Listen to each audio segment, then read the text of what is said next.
Olá, meus amados e queridos irmãos, bem-vindos a mais um Conexão ID. E hoje nós vamos falar a respeito de um assunto que é interessante para a vida de cada servo ou serva de Deus. Nós vamos falar sobre o modo que Deus usa para tratar com os seus filhos, com os seus servos, com aquelas pessoas que Ele precisa preparar para o ministério, para a causa missionária, para ser útil no seu reino. Para quem não me conhece, eu sou Calbi Paiva, um missionário brasileiro que vive aqui nos Estados Unidos, fazendo missão desde 1995. Isso significa que nós estamos há 30 anos aqui fazendo missão. Primeiramente, plantando e pastoreando igrejas no meio da comunidade imigrante latina que vive aqui. Depois, celebrando seminários de missões por diversas partes dos Estados Unidos e de outras nações.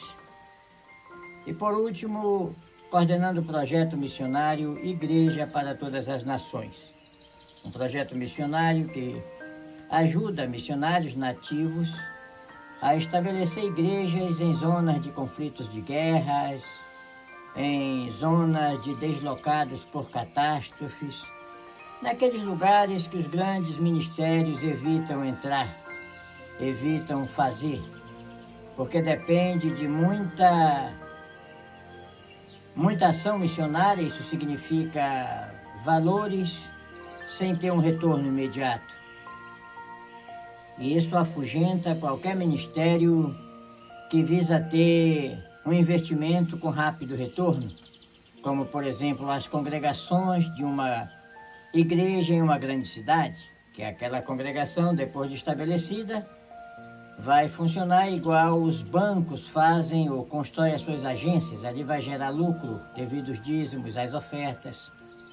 Porém, quando trata-se de uma igreja que trabalha com ministério no meio de refugiados de guerras, pessoas que perderam tudo e que precisam de tudo para reiniciar suas vidas, a situação é outra.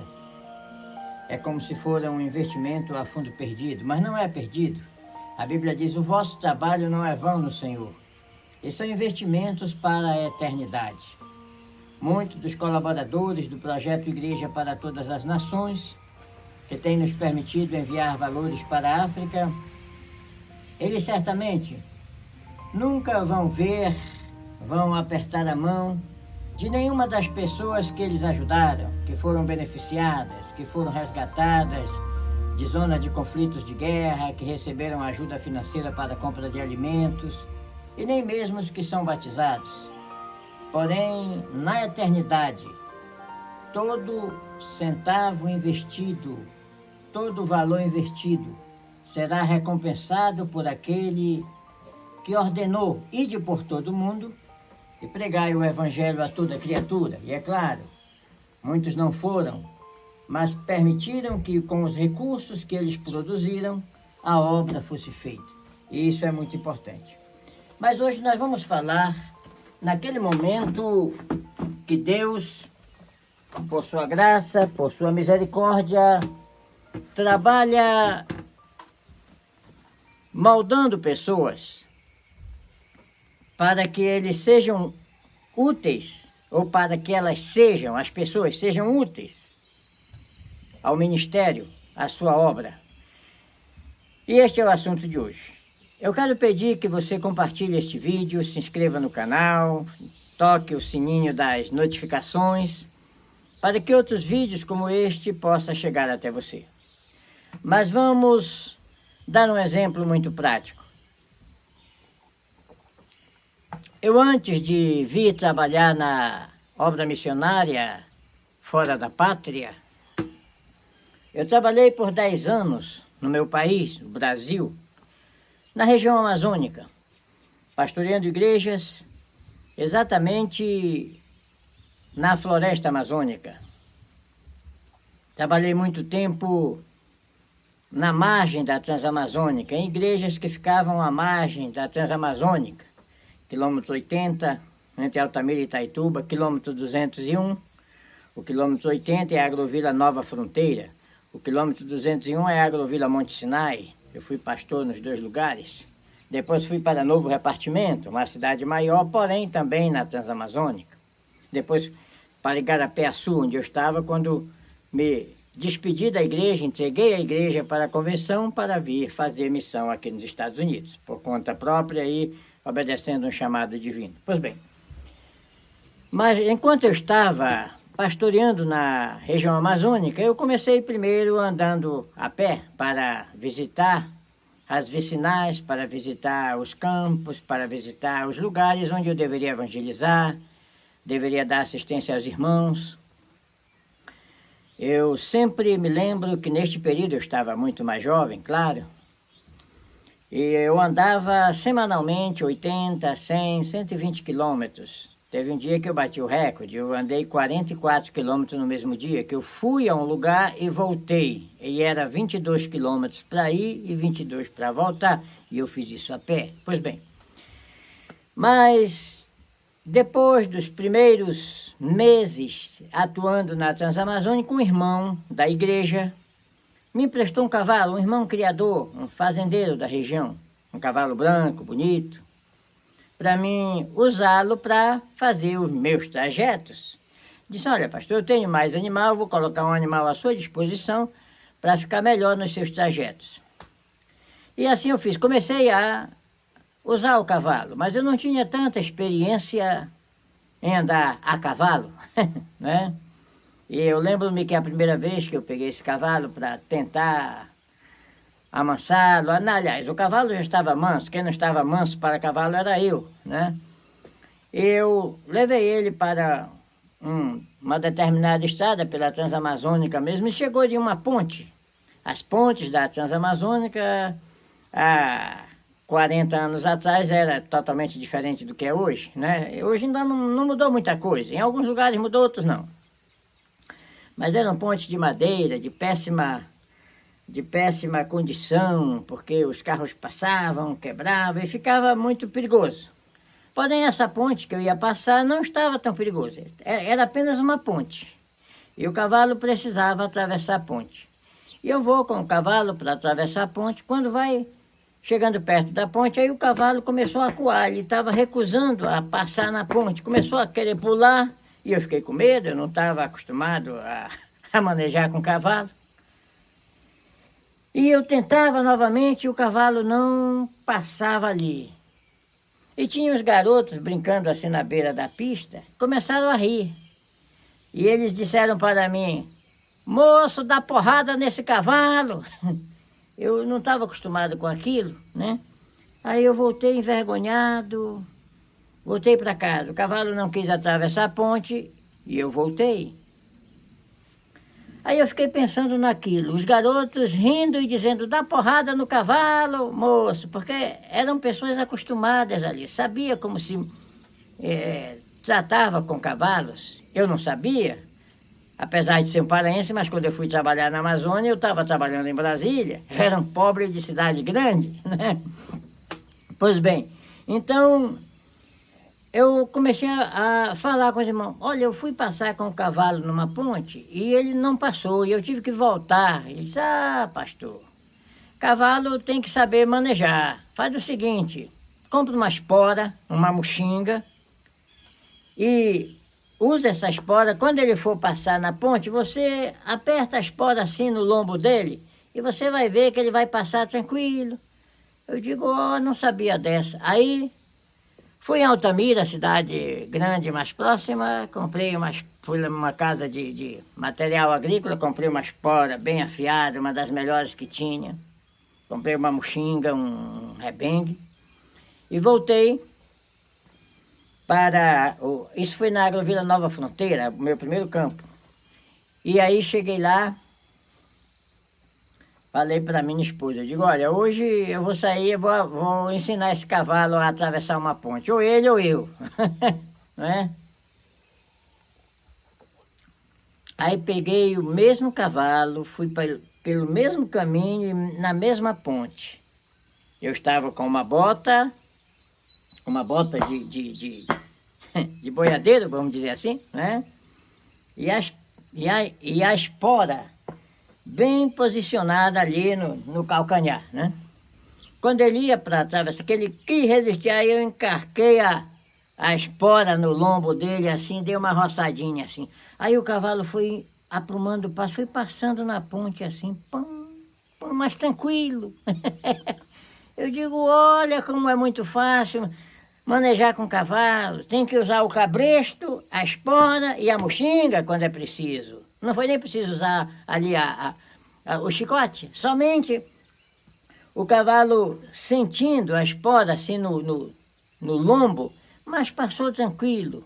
E eu quero vos dizer que a partir daquele momento eu aprendi a andar de cavalo. Eu aprendi a dominar o cavalo. Tinha vezes que nós íamos para uma vicinal e voltava escuro, totalmente escuro da noite. E eu tinha lanterna, mas não podia focar o tempo todo, senão a pilha ia embora, né?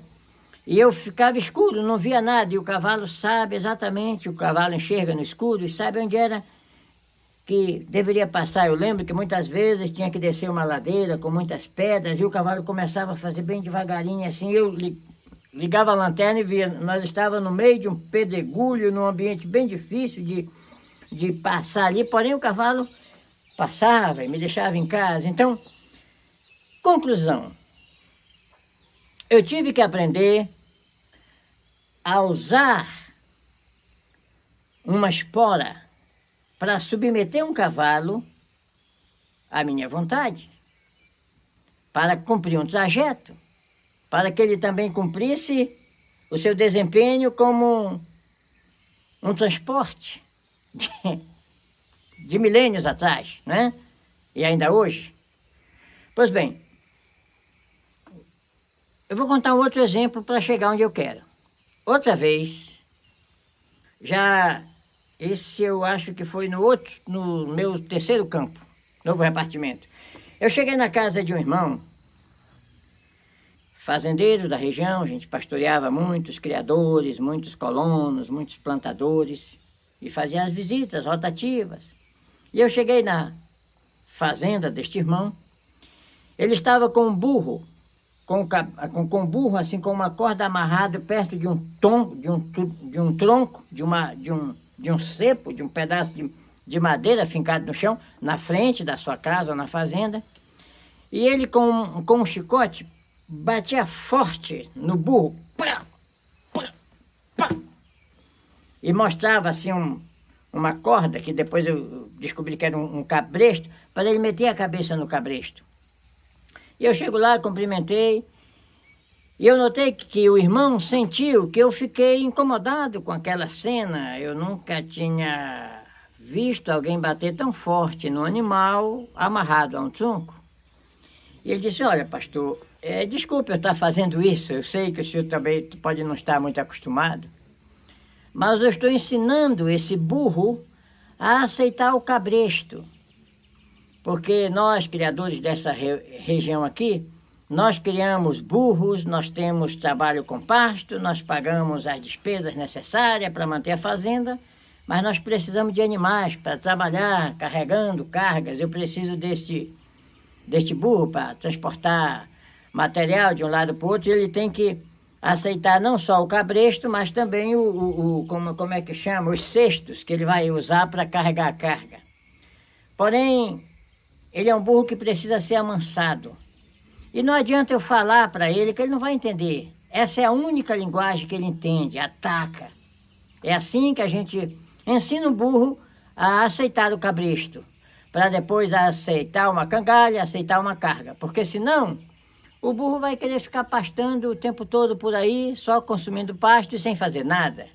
E não é para isso que eles foram criados. Eles foram criados para ser útil.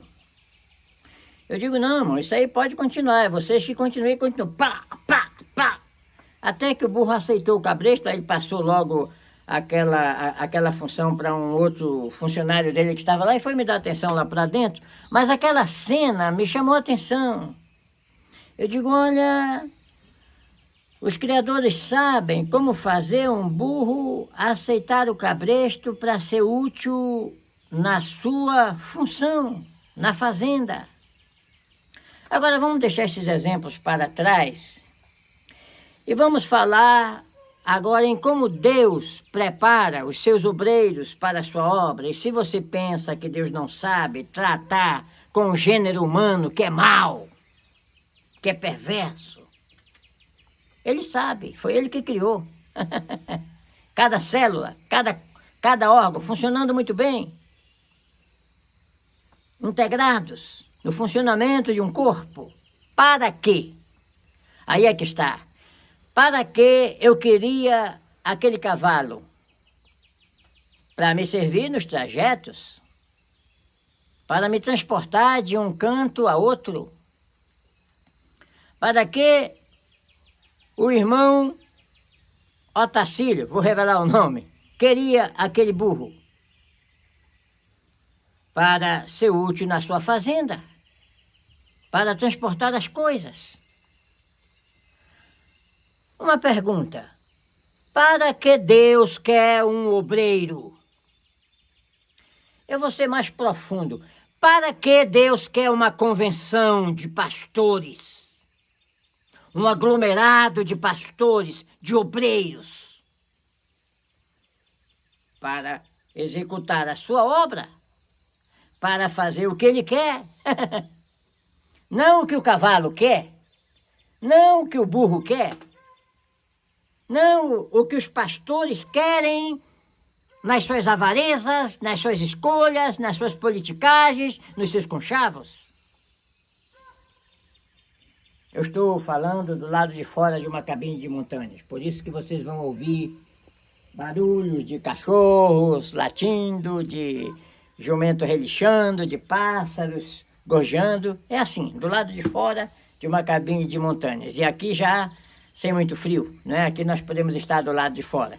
Eu já mostrei aqui, totalmente tomado por neve e gelo essa parte aqui. Pois bem, voltando, Deus, Ele sabe preparar os seus obreiros, Ele sabe preparar Moisés, que começa sendo um príncipe do Egito, mas começa matando, e depois ele vai para trabalhar em Midian como pastor de ovelhas, onde passa 40 anos, aprendendo a ser humilde, aprendendo a ser o homem mais manso da terra, para se tornar no Moisés que nós conhecemos. Deus sabe preparar Davi nos pastos, cuidando de ovelhas, matando urso, leão, enfrentando o gigante, para depois transformá-lo no mais famoso e importante rei de Israel, um homem segundo o coração de Deus. Deus sabe como fazer isso. Deus sabe como preparar as pessoas usando a disciplina, usando limitações, usando cabresto, usando chicote. É aí que eu queria chegar. Ou você não abriu a sua Bíblia para ler Lucas 12:47, que diz: o servo que, sabendo a vontade do seu Senhor, não se preparou, nem fez conforme a sua vontade, será castigado com muitos açoites. E eu quero me levantar agora para falar com você um caso muito sério.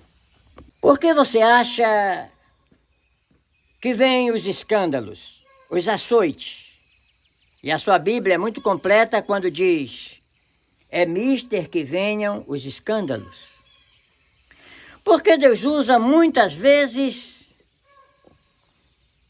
a disciplina de uma forma tão forte, igual eu usei de uma forma tão forte aquela espora, para fazer com que um cavalo desobediente atravessasse uma ponte. Como o irmão Otacílio batia tão forte no seu burro para que ele aceitasse o cabresto. Porque era a única forma. O irmão me falou: se eu falar, ele não vai entender. Essa é a única linguagem que ele entende. Deus sabe que a única linguagem que uma convenção rebelde entende, muitas vezes, é o escândalo, para que ela comece a entrar no seu planejamento, comece a deixar de politicagens e comece a fazer missão.